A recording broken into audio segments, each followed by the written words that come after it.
ആദ്യം നമുക്ക് അർദ്ധനാരീശ്വര സങ്കല്പത്തിന്റെ ആരംഭം ഒന്ന് പരിശോധിക്കാം. ശിവഭഗവാൻ പകുതിയായിട്ടും ദേവി പാർവതി ബാക്കി പകുതിയായിട്ടുമുള്ള മനുഷ്യരൂപത്തെയാണ് അർദ്ധനാരീശ്വര സങ്കല്പം എന്ന് പറയുന്നത്. പുരുഷനും സ്ത്രീയും ഒരേപോലെ തുല്യ പങ്കാളിയാണ്, അല്ലെങ്കിൽ പ്രാധാന്യത്തോടുകൂടി പ്രപഞ്ചത്തിൽ ഉണ്ട് എന്ന് അറിയിക്കുന്നതിന് വേണ്ടിയിട്ടാണ് ഈ അർദ്ധനാരീശ്വര സങ്കല്പത്തെ അവതരിപ്പിച്ചിരിക്കുന്നത്.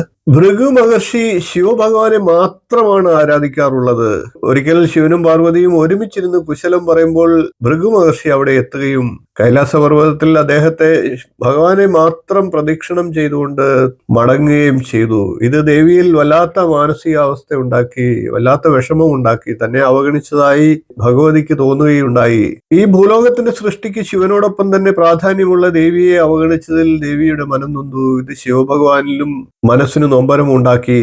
ദേവി പാർവതി ഈ സംഭവത്തിന് ശേഷം ഭൂലോകത്തിലെത്തി ശിവനെ ധ്യാനിച്ച് തപസ് അനുഷ്ഠിക്കുകയുണ്ടായി. അങ്ങനെ ശിവഭഗവാന്റെ ശരീരത്തിൽ പാതിയാകാനുള്ള അവസരം ശിവഭഗവാൻ ദേവിക്ക് നൽകി എന്നുള്ളതാണ്. അർദ്ധനാരീശ്വര സങ്കല്പത്തിലൂടെ പരമേശ്വരൻ ഈ ലോകത്ത് സ്ത്രീയും പുരുഷനും തുല്യ അവകാശികളാണ് എന്ന് പ്രഖ്യാപിക്കുകയാണ് ചെയ്തത്. അതുകൂടാതെ ശിവനും ശക്തിയും ഒന്നാണെന്നും ഒന്നല്ലാതെ മറ്റൊന്നില്ല എന്നുമുള്ള തത്വത്തെയാണ് ഇതിലൂടെ വെളിവാക്കുന്നത്.